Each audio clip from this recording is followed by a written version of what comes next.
Olá pessoal, tudo bem?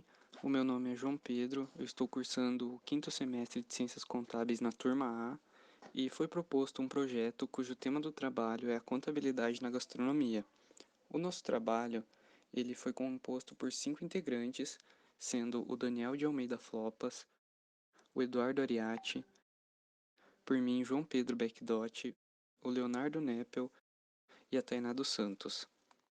O objetivo do nosso trabalho é buscar destacar a importância do contador na gastronomia, quais os benefícios de ter um profissional contábil em seu ambiente e o que ele pode fazer para o seu restaurante ou para a sua empresa. De conhecimento básico, o contador ele auxilia na tomada de decisão dentro da empresa, ele analisa toda a parte de gestão e finanças da sua organização. Além dessas informações, ele também pode fazer alguns levantamentos dos dados que a empresa envia para a contabilidade.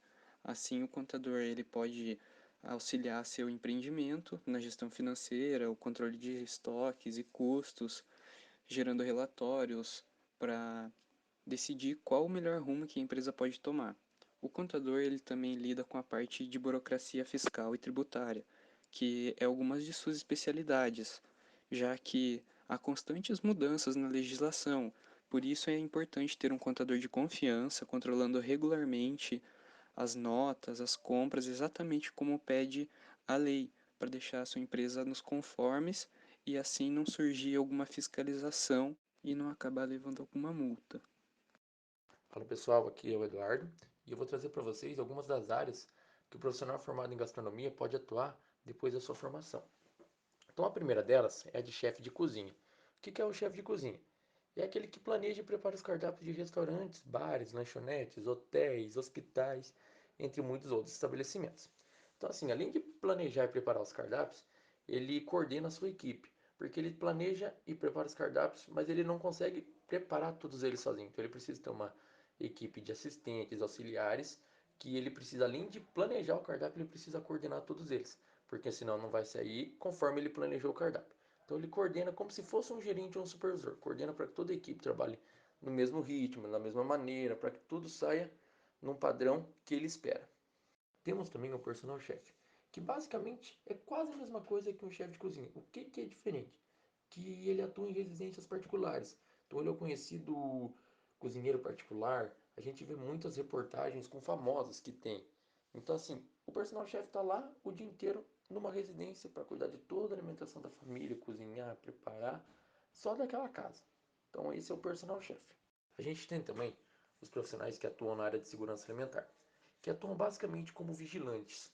O que eles fazem? Eles realizam vistorias nesses restaurantes, nessas cozinhas, né? E verificam se está tudo de acordo com as normas da segurança alimentar. Se a cozinha é apropriada, se o alimento é apropriado e se tudo está de acordo. A gente tem também a área da indústria alimentícia. O que faz a área da indústria alimentícia? O profissional basicamente desenvolve novas receitas e testa as mesmas após a produção. Então ele, depois de tudo produzido, tudo certinho, ele vai testar, vai ver se está de acordo, e se estiver de acordo e do agrado dele, ele comercializa a mesma. Temos também a área da gestão. O que faz esses profissionais? Eles administram restaurantes comerciais, industriais, refeitórios dentro de hospitais e hotéis, por exemplo. Ele gerencia todo o funcionamento desse estabelecimento, contrata e treina profissionais, seleciona fornecedores, gerencia todo o estoque e ainda vê se o preço que está sendo cobrado está de acordo com o que está sendo gasto. Faz toda essa parte de gestão e análise. Por fim, a área da consultoria. O que faz essa área? Eles prestam consultoria para empresas desse ramo. Basicamente, são aqueles chamados de críticos do ramo alimentício. Então, além de prestar essa consultoria, eles veem onde você pode mudar, o que você pode mexer no seu estabelecimento para ficar de acordo, o que você pode ter oportunidade aonde, o que está sendo prejudicial para você. Então, assim, esses profissionais são especializados justamente para te tentar levar para um norte melhor, para tentar te levar para um caminho que vai dar mais resultado. Eles revisam livros de culinárias, como se fossem auditores também. Eles fazem toda essa parte final ali. Oi, meu nome é Tainá e eu vou abordar a média salarial e como o contador pode te auxiliar na sua empresa. A média salarial vai depender da área escolhida pelo profissional. No Brasil, por exemplo, um chefe de cozinha ganha em torno de 2,5 para mais. Já nos serviços, que são os cozinheiros e os ajudantes, vai variar de 1.500 a 3.000. Agora, se a procura por áreas com bons salários, o mercado dá oportunidades em hospitais, clubes e hotéis, podendo chegar a remuneração até R$ 6.500. Essas são algumas áreas que têm se tornado grande procura dos profissionais, tanto pela qualidade das refeições, quanto pela demanda de turistas nas hotelarias. Isso envolve diversas culturas, de pessoas do mundo, portanto, vale ressaltar que é muito importante uma boa qualificação. Agora, como o contador vai poder te ajudar dentro da empresa? É de sua responsabilidade cuidar de toda a área financeira e econômica. No dia a dia, é ele quem vai desenvolver os relatórios, apurar os impostos, cuidar das contas a pagar e a receber e vai poder ser um consultor da empresa buscando os melhores caminhos para o negócio. Outra ação que o contador terá com o empreendimento é a organização do fluxo de caixa, que são as entradas e saídas das finanças, e vai auxiliar no controle do estoque. Assim, em um restaurante, por exemplo, você poderá ficar despreocupado com os números e trabalhar na melhoria de outros ambientes, como o planejamento do cardápio, o recebimento de seus clientes e a preparação dos funcionários. A legalização da empresa também é de responsabilidade do contador. Ele vai realizar todos os contratos e partes tributárias, desde a abertura da empresa, sua legalização, as alterações até o seu encerramento. E por fim, ele vai te auxiliar no recolhimento dos impostos, nas folhas de pagamento, nos encargos salariais, que são as obrigações pagas aos funcionários além do salário, sendo o INSS, que é o Instituto Nacional de Seguro Social. Ele é responsável pelo pagamento das aposentadorias, auxílio-doença, 13º, entre outros benefícios, e o FGTS, que é o Fundo de Garantia por Tempo de Serviço. Ele dá um auxílio ao empregado demitido sem justa causa, enquanto o empregador precisa todo mês depositar em uma conta da Caixa o valor de 8% em cima do salário. Outra questão é que o contador vai sempre te manter inteirado das legislações, até mesmo para você pagar menos impostos de maneira legal. E aí, pessoal, eu sou o Leonardo. Eu vou falar um pouquinho de como abrir a sua empresa, que é a parte societária, né? Primeiro de tudo, a gente tem que escolher o nome da empresa e no site da junta comercial, essa junta, cada estado tem a sua. No site, você coloca o nome que você quer para sua empresa e ela faz uma busca e te diz se esse nome está disponível ou não, né? Porque não pode ter dois nomes iguais. Aprovando isso, você elabora o contrato social, que é nele onde você vai pôr o nome dos sócios, endereço, o objetivo da empresa, a porcentagem de cada sócio dentro da empresa, o valor do capital que você vai investir. E esse contrato você de novo vai dar entrada na junta comercial, onde eles vão liberar para você o seu NIRI, que é o número de registro, e da junta já sai com o CNPJ, que é o Cadastro Nacional de Pessoa Jurídica. Após isso, você dá entrada nas outras repartições, que é estado e prefeitura, né? No estado, você solicita sua inscrição estadual, que é também um número e você utiliza ela para fazer compra e venda. Sem isso, você não consegue comprar nem vender nada. E na prefeitura, você tem que dar entrada no seu alvará, no laudo de bombeiro e na vigilância sanitária. Em alguns casos muito específicos, precisa de licença ambiental. Depende do que sua atividade e tudo. Para restaurante são casos bem restritos. Na prefeitura, você tem que dar entrada no site do Corpo de Bombeiros, pedindo a licença, o laudo do bombeiro. Eles vêm na sua empresa, fazem uma vistoria. Se tiver tudo de acordo, eles liberam esse laudo. Você vai precisar dele para dar entrada no alvará. Daí outro pessoal também faz uma nova vistoria. Se tiver tudo de acordo, eles liberam o alvará para você, juntamente com a vigilância sanitária, no caso de Cascavel. Quando você solicita o alvará, a vigilância já é protocolada automaticamente junto. Depois que tudo isso estiver ok, essas licenças já tiverem sido emitidas, você pode começar a operar a sua empresa. Olá, meu nome é Daniel. Eu sou acadêmico do 5º semestre de Ciências Contábeis e eu vou falar um pouquinho dos tipos societários que podem ser escolhidos para se ter uma empresa na área de gastronomia.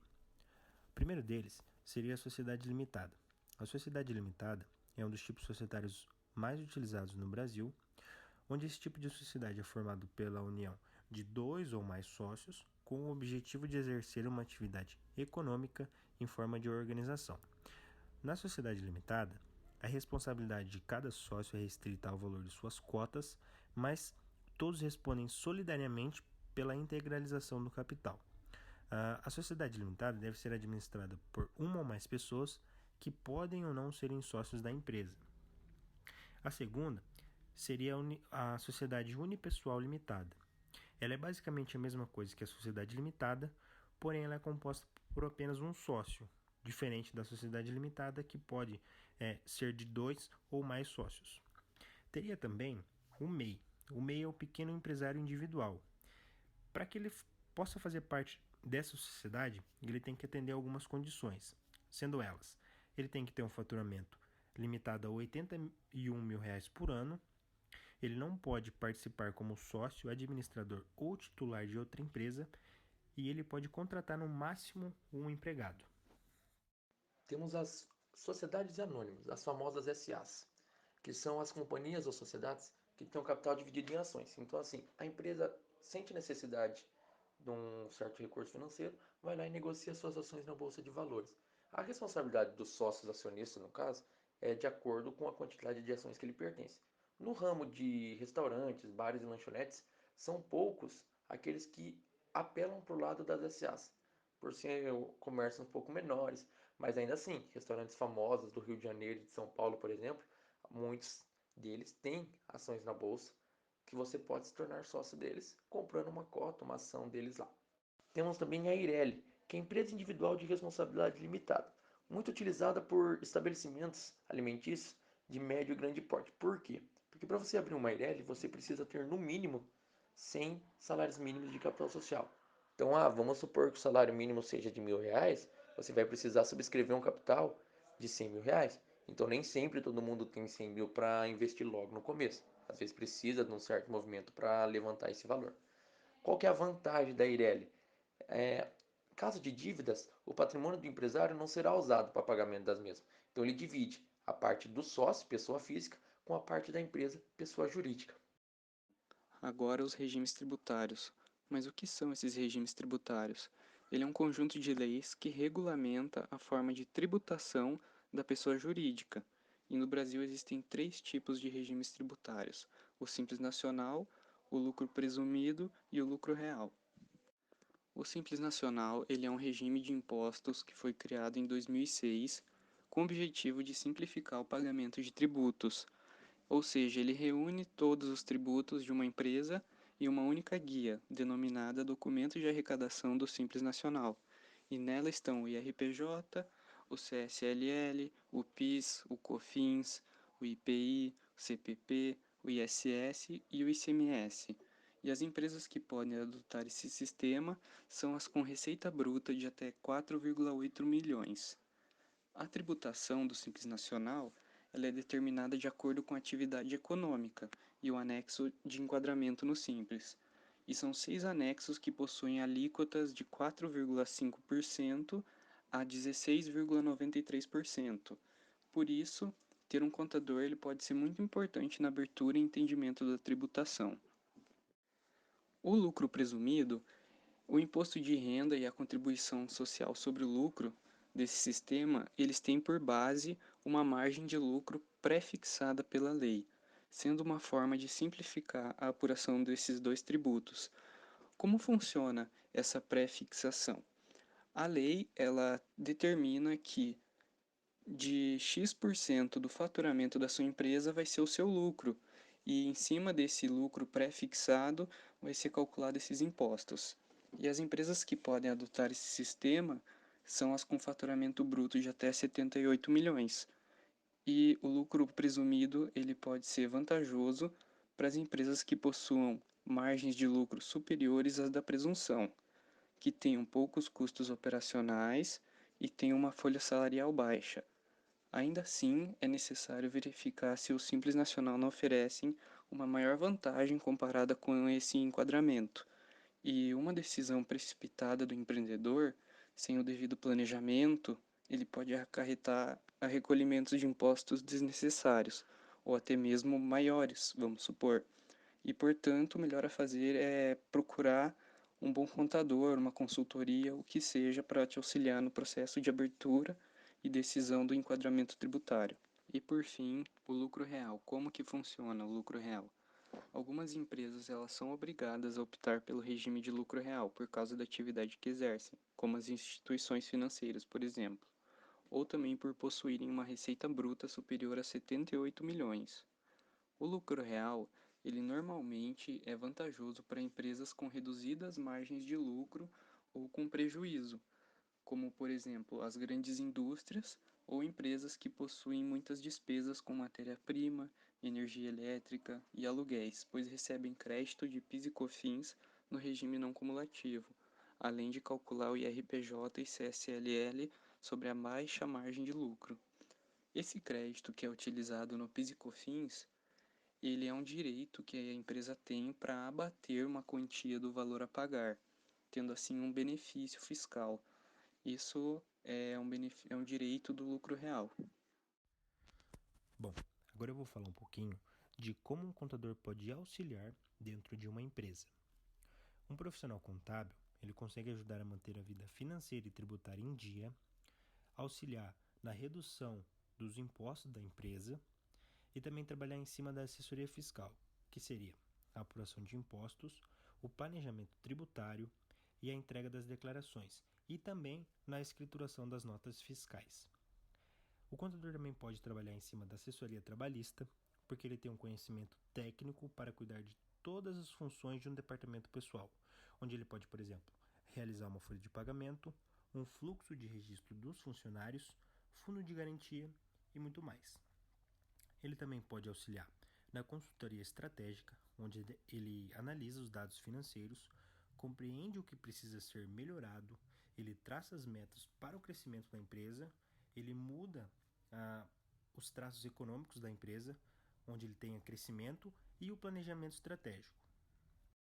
E por fim, os riscos do negócio. Nós separamos entre a área trabalhista, a inadimplência e a separação patrimonial.